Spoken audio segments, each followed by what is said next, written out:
Well, today we're going to have a very interesting debate on a new book called The Case for Israel.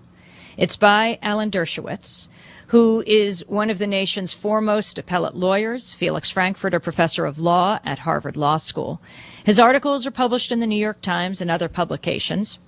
His books include Chutzpah, The Vanishing American Jew, Why Terrorism Works, Shouting Fire, and America Declares Independence. We're also joined by Professor Norman Finkelstein.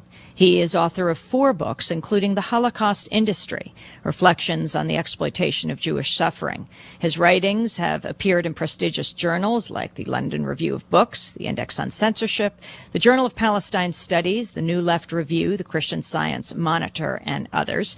He is also author of Image and Reality of the Israel-Palestine Conflict. His latest book is called The Holocaust Industry. Today, a debate. We're going to begin with Professor Alan Dershowitz. Welcome to Democracy Now! Thank you very much for having me. And why don't we start with you laying out the thesis of your latest book, The Case for Israel. Well, I wanted to write a progressive liberal case for the two-state solution, and the two-state solution which I think that most Israelis favor and have favored for a long time.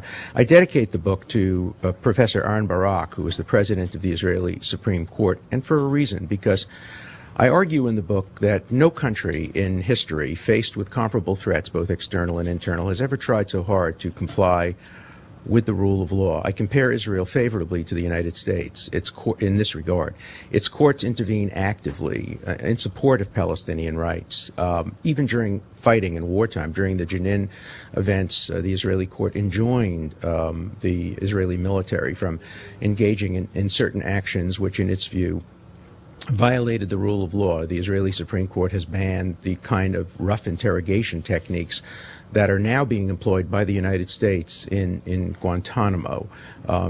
Israel is the only country in modern history that has never deliberately and explicitly retaliated against those who attack its civilian targets. For example, during the Six-Day War and the 1973 war and the 1948 war, its own residential areas were bombed by Egypt, by Syria, by Jordan. 1,600 shells lobbed into West Jerusalem. Israel never bombed Amman or Damascus or Cairo. They have, of course, bombed areas of Beirut and in the process have killed innocent civilians. But there's an enormous difference between doing, for example, what the United States and England did in the Second World War, bombing Dresden or Hiroshima and Nagasaki. That is deliberately targeting civilians and going after the way the United States did in Iraq, of which I am very critical, but nonetheless what the United States did, going after military targets, knowing that they're going to kill civilians in the process. And so myself, I oppose the settlements. I've always opposed the settlements. Since 1967, I've opposed the occupation. I think Israel made, in my view, a terrible mistake in 67. What it should have done is it should have made border adjustments pursuant to UN Resolution 242, which I actually consulted with Justice Goldberg. He was the ambassador to the UN and was involved in the process of that 242 resolution, which presupposed some territorial adjustments. The problem is Israel should never have occupied people. Land is different from people. And today, I think, unilaterally, what it ought to do eventually, if it can't find a peace partner, is to make some unilateral changes, small ones, end the settlements. In fact, my peace proposal is that Israel ought to have a schedule for ending the settlements.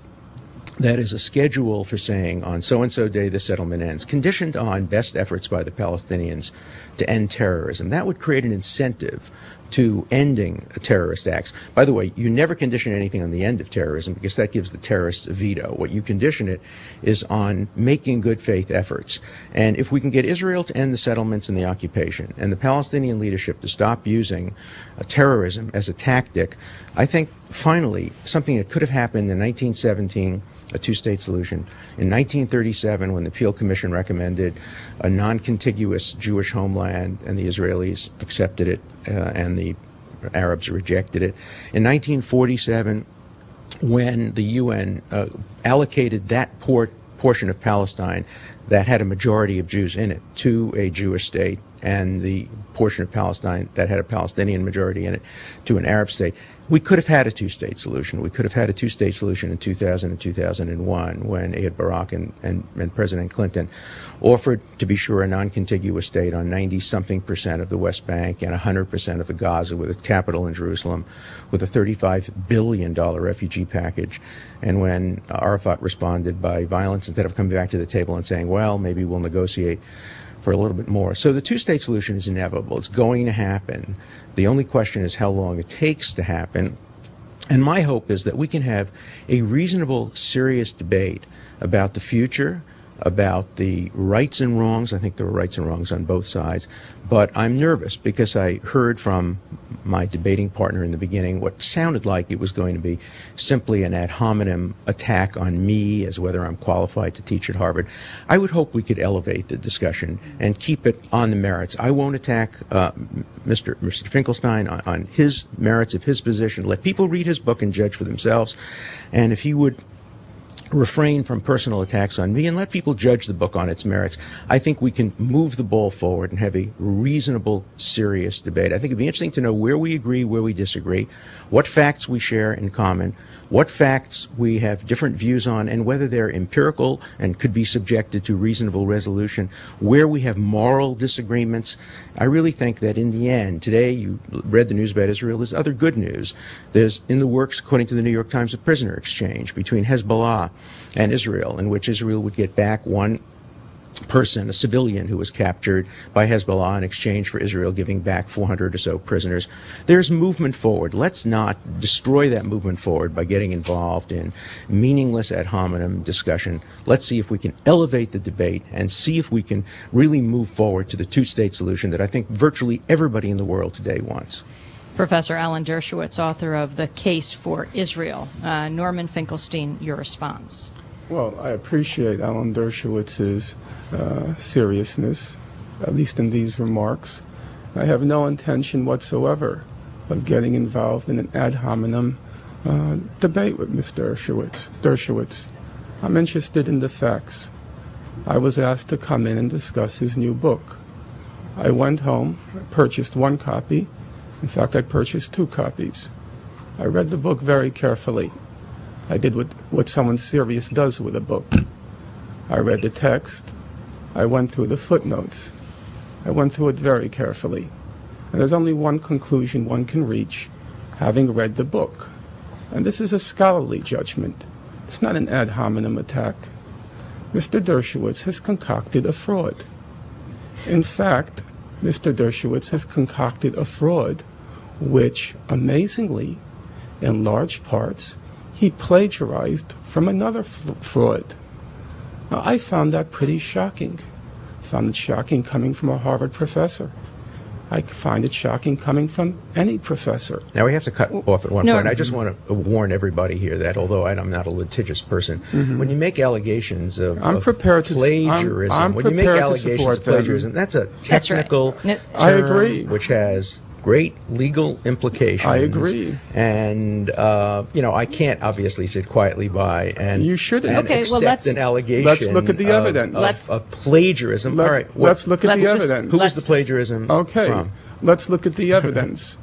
In the first 2 chapters of your book, you extensively reproduce all of Joan Peters' pages in her book.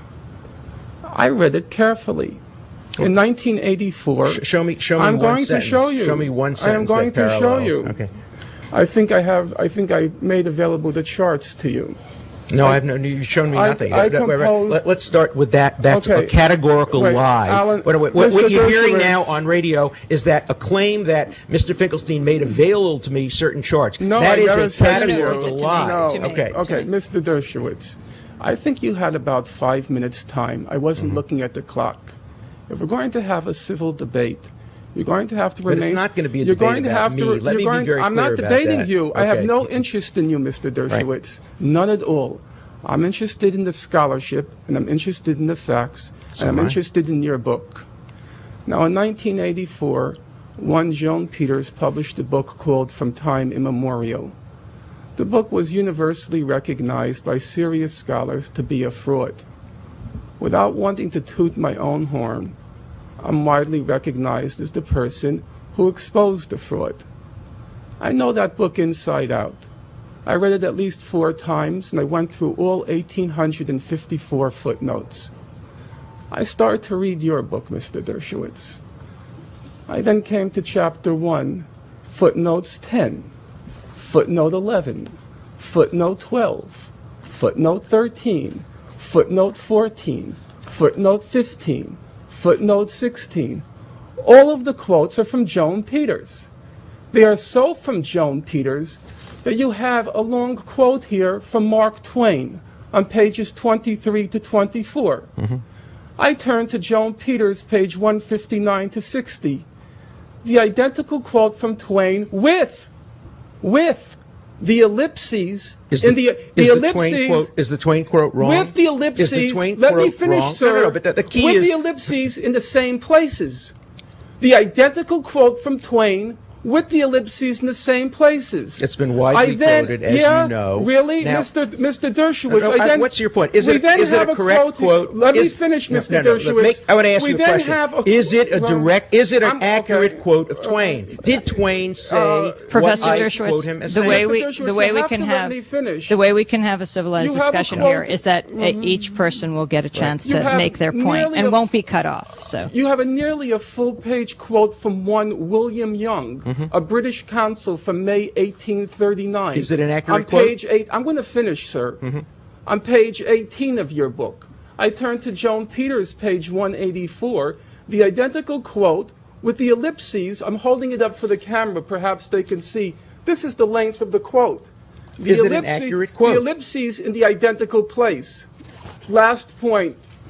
I'm not going to go through chapter 2 where there are 29 plagiarisms from Joan Peters. Wait. All Let's be very clear. It all is not carefully- plagiarism to quote Mark Twain correctly. That's not except if you plagiarism. cite Mark Twain and not Joan Peters. I'm a professor, sir. I know what plagiarism is. And plagiarism Sir, is. Well, let's hear your definition listen, of plagiarism. No, we're not going to get involved No, we're in not that going to now. get. So you're using a word, and you're not going to tell us what you I'm mean going to by give the it. documentation, and you know what? We'll let everybody else decide for themselves because Okay. the documentation. One last example, and I want to make it very clear. In Joan Peters' book, From Time Immemorial, she coins a phrase. The phrase is turn speak. And she said, No, she borrows it from. No, she borrows sir, it from. Who is sir, it? I'm No, sorry. she attributes it and borrows it from Sir, somebody else. I'm It's not her own sorry. phrase. She coins the phrase, you see, you don't know what you're talking about, and that's pretty not her terrible. She coined the phrase turn speak, and she says she's using it as a play off of George Orwell, which, as all listeners know, used the phrase newspeak. Right. And she coined her own phrase, turn speak. You go to Mr. Dershowitz's book, he got so confused in his massive borrowings from Joan Peters that on 2 occasions, I'll cite them for those who have a copy of the book, on page 57 and on page 153, he uses the phrase, quote, George Orwell's turn speak. Turn speak is not Orwell, Mr. Dershowitz. You're the Felix Frankfurter Chair at Harvard. Yes. You must know that Orwell would never use such a clunky phrase as turn speak. I like it. I think it's a very elegant phrase. Maybe you like Yeah, it, and I do. evidently Joan Peters liked it, but George Orwell never heard of it, to the best of my knowledge. we have to break let for me be stations. very Just one clear sec. about Just one the sec. relationship We have to between wait. the Peters book, Just right, one sec. fine. We have to break for stations to identify themselves. They have 60 seconds, and when we come back, Professor Dershowitz can respond. Thank We're you. talking to Professor Alan Dershowitz. He's author of a new book. It's called "The Case for Israel: In Debate with Norman Finkelstein." Among his books, "The Holocaust Industry and Image and Reality of the Israel-Palestine Conflict." You're listening to Democracy Now! Stay with us. Look at the charts.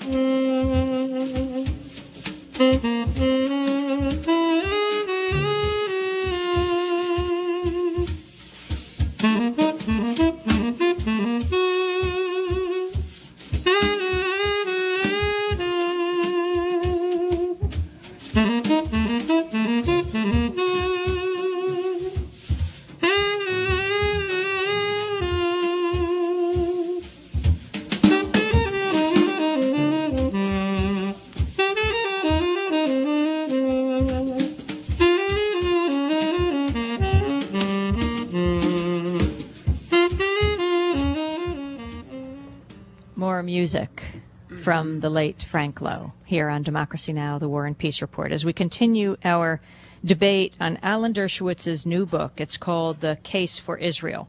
Alan Dershowitz is professor of law at Harvard Law School, in discussion with Norman Finkelstein, who teaches at DePaul University in Chicago. His books, Image and Reality of the Israel-Palestine Conflict and the Holocaust Industry. Professor Dershowitz, your response to this very serious charge of plagiarism? Well, it's a frivolous charge, of course. What happened was this. Of course, I read the Peters book. Anybody writing a book on the Middle East would.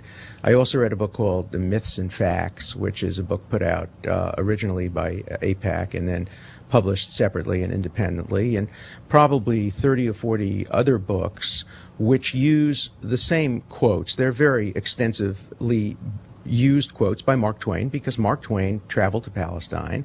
Mark Twain's a very prominent American writer, and what he saw in Palestine is very relevant to the debate. He saw barren lands. He didn't see a Palestinian community. He saw empty roads, and he writes extremely vividly.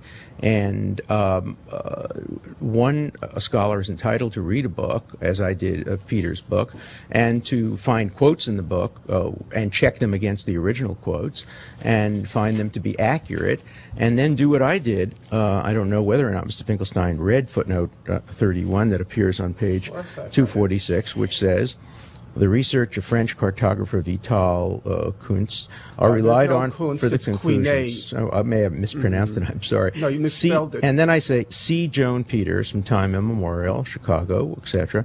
And then I say, Peters' conclusions and data have been challenged. And then I quote from Said and Hutchins, I do not in any way rely on them in this book. In other words, what I did, and it's very common for scholars to do that, is I read her books, I read Mr. Finkelstein's criticism of them, and I came away with enough doubt about the conclusions that, although I don't regard the Peters book in any way as a fraud, I think it was a well-intentioned effort to recreate and the very difficult to recreate events that existed in 1890 and 1900. I did find her quotes, which have been, as I said, used extensively by Facts and Myths and other publications, to be quite compelling. And she led me. I mean, I don't purport this book and none of my writing I don't purport to be an independent historian who goes back to the Middle East and reads original documents. I'm making a case. I'm doing what a lawyer would do, and what lawyers do is they find sources, they check the sources. I had a research staff that obviously checked the sources. I haven't heard a word from Mr. Finkelstein suggesting that the quote from Mark Twain is not an accurate quote. Now, if Peters had made up a quote from Mark Twain, and it hadn't existed, Mark Twain had never written it, and then somebody borrowed the quote without going to check back on whether Mark Twain had said that, obviously that would be a serious charge. I've done nothing like that. The vast majority of my book deals with current situations. In fact, I start my book by saying there has to be a statute of limitations on grievances.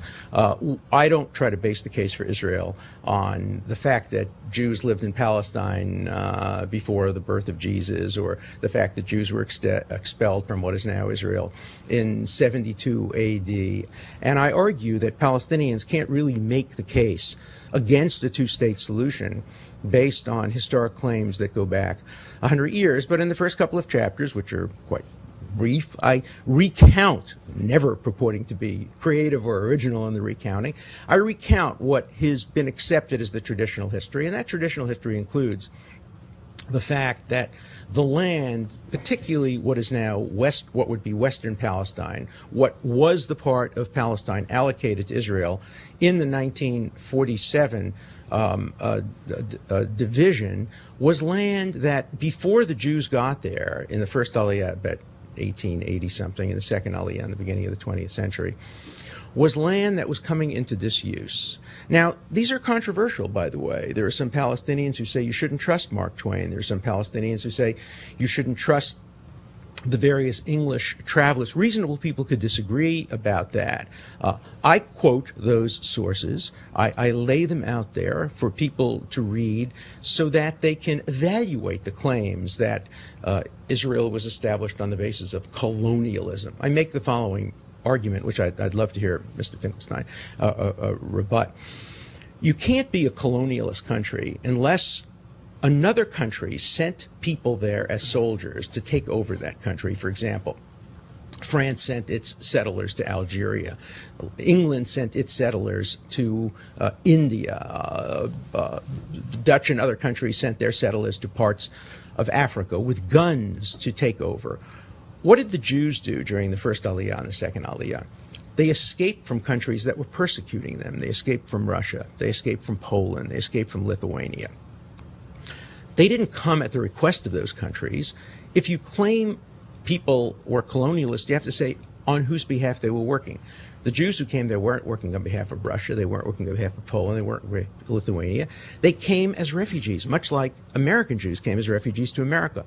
The ones who went to Palestine went with rakes and hoes to try to build land, to try to join collectively with the local population. They did, in fact, improve the land. As the result of work projects in Western Palestine, many Arabs from Eastern Palestine moved there. I cite statistics. Peter cites the same statistics, in fact, showing that in various kibbutzim, Rishon LeZion, and others, the fact that 100, I don't remember the exact numbers, Jews moved there attracted 300 or 400. You may disagree with it, but those are the data that I presented, and we can reasonably disagree with that. Okay. Now, I just want to make one point about Mr. Finkelstein's research. Well, I don't want to get ad hominem. I don't want to get into this debate, but for example, I do quote Mr. Finkelstein at one point, I think only once in the book, and that is he makes an argument in Edward Said's collection that to judge the 1947 partition, the only fair way to do it is to look at either all of Palestine, which I don't know whether he means to include what became Jordan, Transjordan, or not, or you have to look at what became of Israel after the 1948 war. I disagree with that. What I say, respectfully, in the book, is that when you look at the fairness of the 1947 petition, you only look at the land that was allocated to the state of Israel. And in that land, Jews were clearly a majority, according to the UN census. To be sure, once the Arab nations attacked Israel, once the Palestinians attacked Israel, there was a war, and Israel secured more land, which was regularized by a ceasefire in 1949. What Mr. Finkelstein does is he counts that land and says, aha, look at how much they got, and look at the proportion of Jews and Palestinians. That's not the correct demographic to look at. So, you know, we can have reasonable arguments let's get a about response this, to but let's that stay away from the ad hominems and get to the merits of the case. You know, Professor Dershowitz, I'm not a professor at Harvard, but I do. You seem to resent that a lot. But I do teach elsewhere. Mm-hmm. And when we discuss issues like falsifying information, plagiarizing, lifting whole cloth from other books, I've never heard that called ad hominem. For a serious scholar and a serious academic, those are very fundamental issues. But when they're false, they're ad hominem. Okay, no, if they're false, then you dispute them. That's what But to characterize them as ad hominem seems really out of court for a professor. No, they are ad hominem. You said I don't deserve to teach at Harvard. That sounds pretty ad hominem to me. Professor Dershowitz, you raised that issue. I'll try to address it, and then we're returning to the substantive issues of your book. First, tell me why I shouldn't be teaching at Harvard. I'm going to refer to that. Okay. On page 207 of your book, you say that to deliberately misinform, miseducate, and misdirect students is a particularly nasty form of educational malpractice. Of which I accuse Now, I consider what you have done in the book to be a paradigmatic, a quintessential example of misinforming, miseducating, and misdirecting. So you go on. Allow me to finish. Write an article. Allow me to finish, Mr. Dershowitz. I've been very respectful of your time. On page 213, you discuss the Holocaust fraud by Robert Faurisson.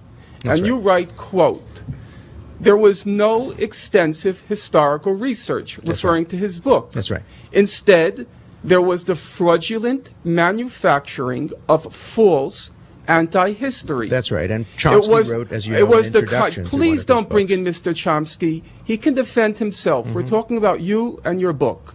It was the kind of deception, referring to Faurisson's book, now let me quote clearly, for which professors are rightly fired.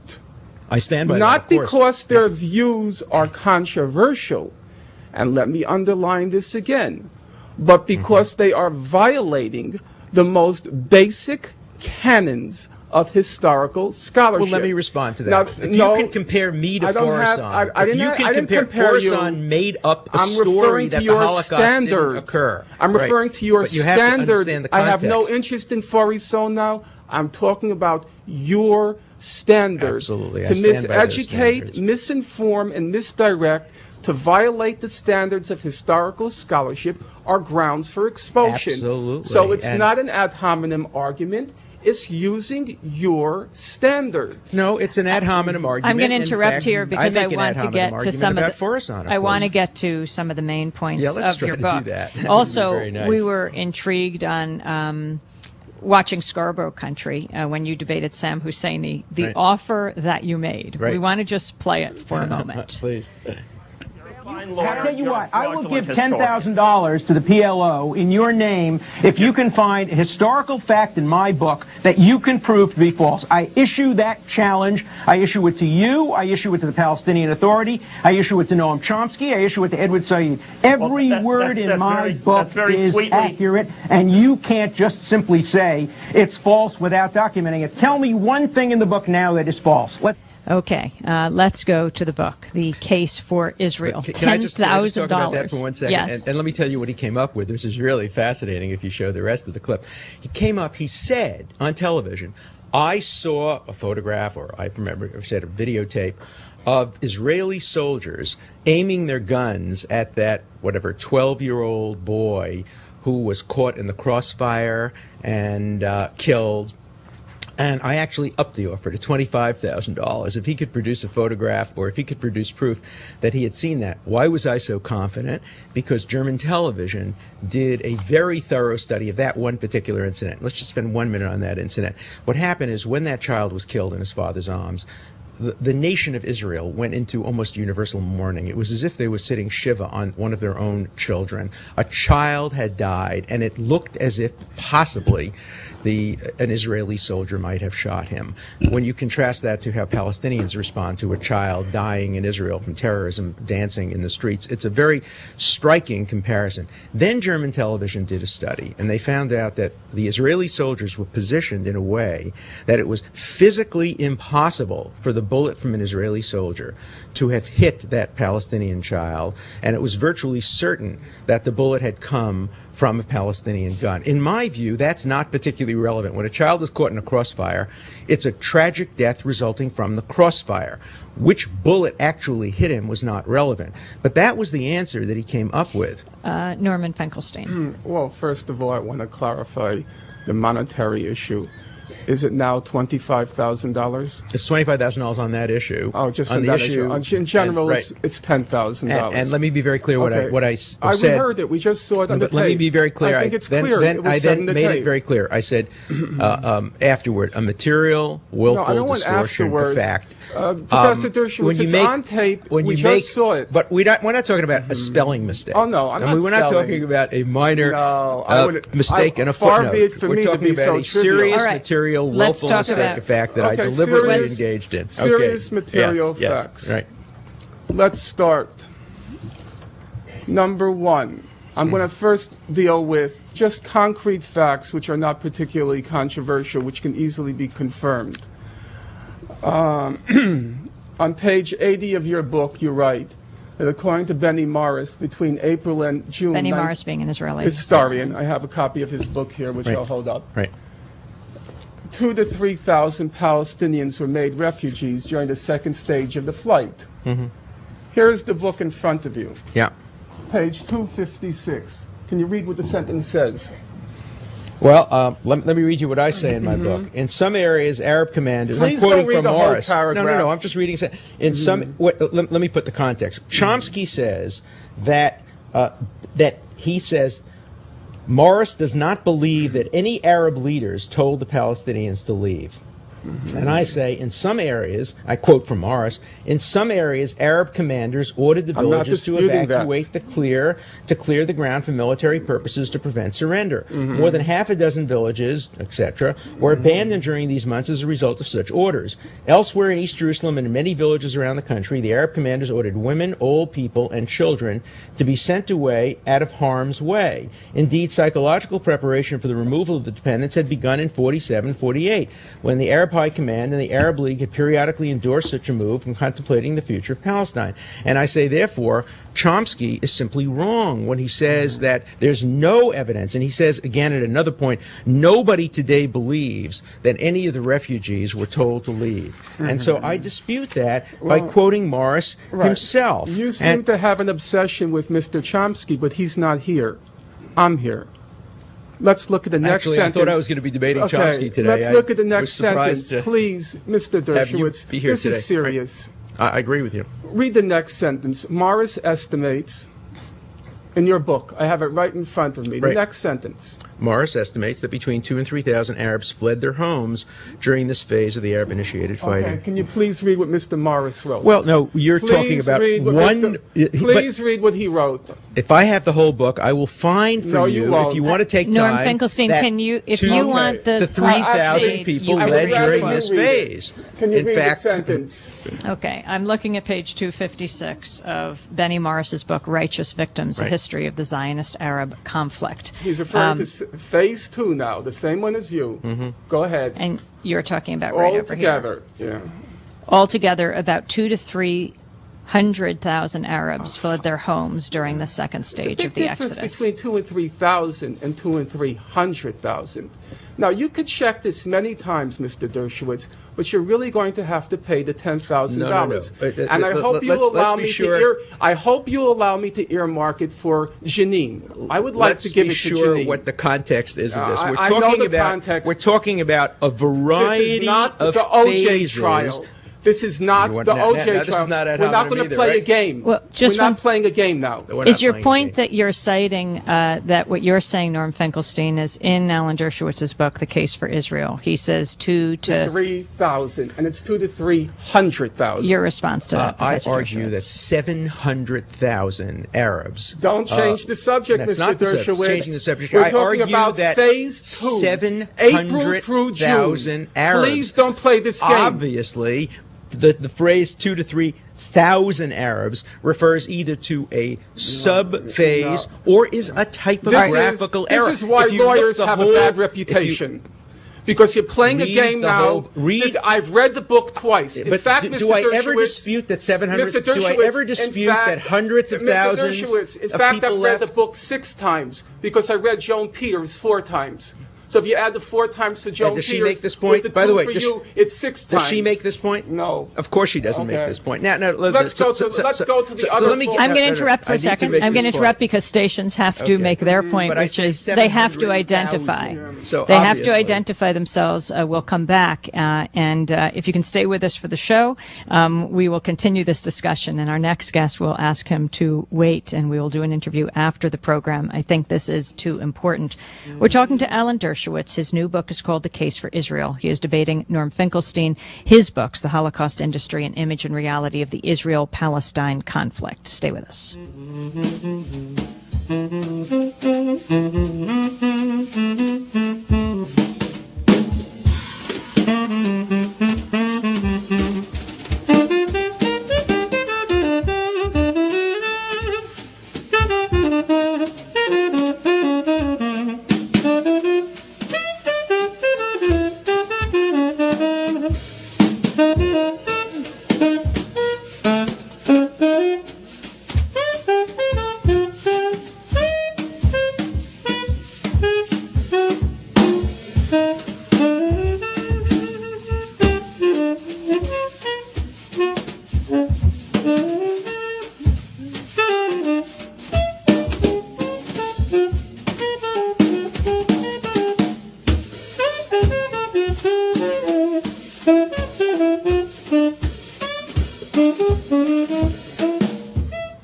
You are listening to Democracy Now! That's the late Frank Lowe on saxophone. I'm Amy Goodman, and we're talking with Professor Alan Dershowitz. His new book is called The Case for Israel. Mario Cuomo writes on the back of it, Alan Dershowitz's detailed and penetrating analysis of the issues that fuel the continuing war in Israel should be read by everyone. Norman Finkelstein's book, The Holocaust Industry, has a recommendation on the back by Raoul Hilberg, who is the leading Holocaust historian in this country. And he says, when I read Finkelstein's book at the time of its appearance, I was in the middle of my own investigations. I came to the conclusion he was on the right track. I refer now to the part of the book that deals with the claims against Swiss banks, and I'm jumping ahead. He says, I am by no means the only one who in the coming months or years will totally agree with Finkelstein's breakthrough. Okay. So let me focus on the 2,000 or 3,000. This is such an obvious point when you think about it for a second.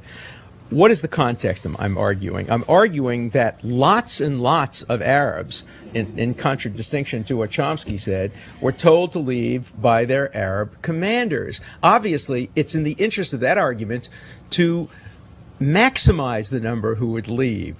Only an idiot would deliberately minimize the number who's leave. Let's refrain from ad hominem attacks. No. I'm talking about myself. Okay. I'm talking about myself now. Okay. I would have been an idiot had I used 2,000 when the actual number was 200 to 300.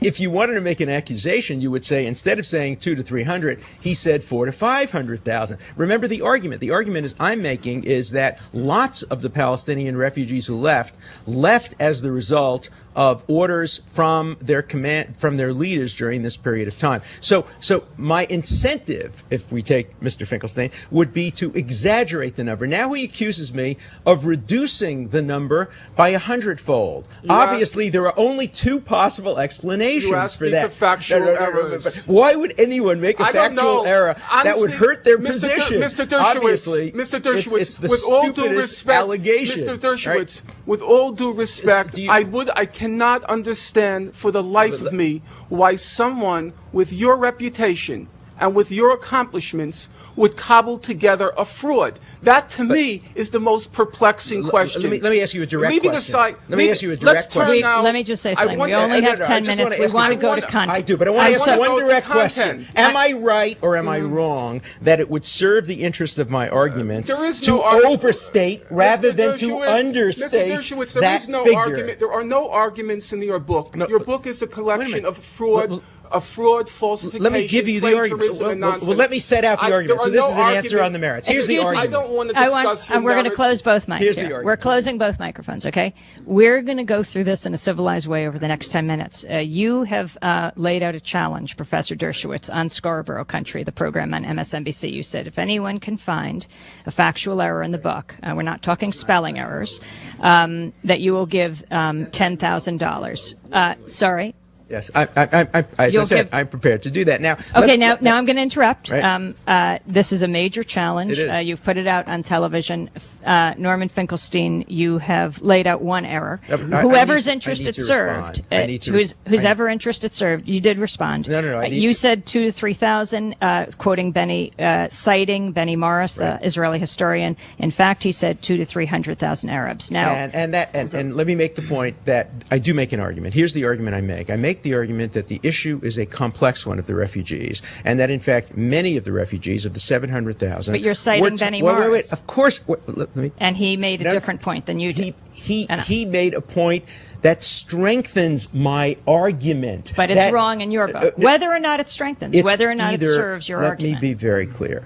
I do make an argument. My argument is a very serious one. My argument is that many of the Palestinians were told to leave by their commanders. If in fact 200,000 were told to leave instead of 2,000, that strengthens my argument considerably. That is an argument that I make. If the book says 2,000 to 3,000, there are only two explanations. Either it is a typographical error, or I have to check the book, obviously. I was referring to a smaller phase, but it would be ridiculous for anybody to understate when the purpose would be to overstate. Okay, this is the kind of error anybody could let's make leave that in and a go book. to another point.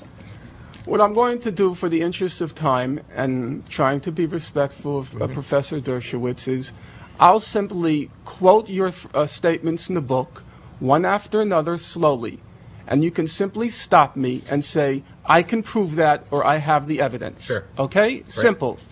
Page 206, you write, Israel is the only country in the Middle East to have abolished any kind of torture, in fact, as well as in law. Absolutely. Okay. Absolutely. Let's fact. start with that Right. one. Yeah. The Israeli Center for Human Rights in the Occupied Territories has a website, and I follow it quite closely. So do I. I went to the website, and I checked under the heading for torture. I'll ask again Amy Goodman, rather than myself, to simply read the first sentence for the latest issue of B'Tselem, and if she wants to continue down. It's called B'Tselem, the Israeli Information Center Right. for Human Rights in the Occupied Territories. Please keep in mind, he said, Mr. Dershowitz said, in fact, as well as in law. Please. The first headline, it says torture.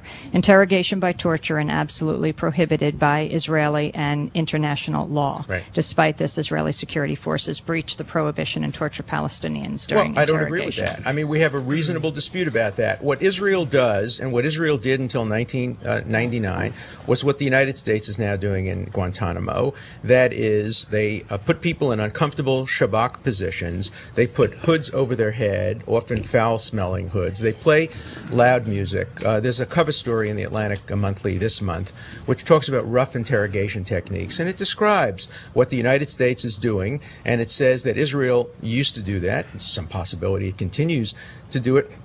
That's simply not the kind of torture that international law prohibits. And in fact, my point is, in Jordan, torture is routine. In Egypt, it's routine. Definitely. The Israeli Supreme Definitely. Court took an extraordinarily courageous decision in 1999. I commend everybody to read it. It's online, in which Justice Aaron Barak said that as a democracy, we must fight terrorism with one hand tied behind our back.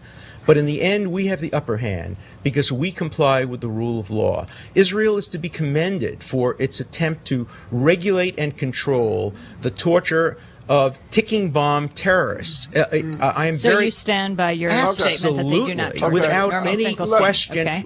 and that the Supreme let's Court be clear. has abolished it. And if anybody were to engage in an act that constituted debating torture, that. they would be in contempt Mr. of court. Dershowitz. Yes. And What I am Jordan right does- and you're what wrong on Jordan- this 6 one. minutes I to am go. simply Mr. right and Less you're than wrong 6 about minutes this. to go. Mr. I mean, Dershowitz. have All right, you- let's stop. Amnesty International, who I know you think is an untrustworthy source, Human Rights Watch, B'Tselem, they all reach the same conclusion. And they're wrong. Israel still continues to practice torture. Well, you can say they're wrong, but let's be clear. Describe what Israel does. Sir, What I'm not do you going to debate what torture what do is. you define as torture? I'm not an expert in the topic. You certainly are not, but yet you're making an accusation. I don't make the accusation, Mr. Dershowitz. You're confusing things. I go to the mainstream, respected human rights organizations, and I look at what they say. Let me talk and about they amnesty. apply the Let me international talk standards. I about want amnesty you for have a 1 number of second. points here. Okay, let's We have go- 5 I- minutes to go. I need to respond Let's to go this. to You did number respond. No, I two. didn't respond to this. Let's go to no, number two. I need to respond to amnesty. You have 30 I need to seconds to respond. Okay. I was quoting Amnesty B'Tselem. International. I was quoting B'Tselem. Amnesty International But- recently said that Aharon Barak should not receive an international prize because he doesn't believe in human rights. He is one of the greatest advocates of human rights. They also, Amnesty also on Alan its Dershowitz, website let me ask you a recently question. said I'm going to interrupt for a that- second because you're on Right. another point. Right. B'Tselem. You just think B'Tselem is wrong. No, B'Tselem is wrong. Okay, because- Norman Finkelstein, next because point. they define torture in a way No, that next would point. include what the United States is doing. We have and 4 that's a minutes to reasonable go. debate. 4 minutes to the end of the Number program. 2, you write on page 126, there is no evidence that Israeli soldiers deliberately Absolutely. killed even a single civilian in Jenin. Absolutely. Now, Mr. Dershowitz, I looked carefully at your book. You don't like Amnesty International. I'm a member You of don't it. like. I'm a member I know, of but on Amnesty the question of International. Israel, I'm a on the contributor question to of Amnesty Israel, International. on the I que- like Amnesty okay, on on the Israel question in of Let great him many make- instances, but I disagree with some of its conclusions. And you don't particularly like B'Tselem. I do like B'Tselem. If I Okay. were an Israeli, I'd belong Mr. to B'Tselem. Dershowitz. So don't But- characterize my okay, views. You Mr. don't know my Dershowitz, views. I read your book, Right. or the book you purport Well, to have written. Right. Now you're claiming somebody else wrote it? I hope so. For your sake, Yeah. I truly hope proudly you did wrote not this write that book. I proudly wrote it. I think the honorable And I thing urge for you to people do would be to say, I didn't write the book. I had no time to read it. I'm sorry. I wrote every word That of would it, be the honorable and thing. I have my you've hand made on the drafts. point about I Jenin urge and whether other an countries- Israeli soldier, No, I want to quote. Let's deliberately quote shot a civilian. Let's 2 minutes. quote Human Rights Watch. Yes. They put out an extensive report on Jenin. Now, Human Rights Watch, you nowhere in your book mention. Nowhere. Let's see what Human Rights Watch concluded on Jenin. Quote,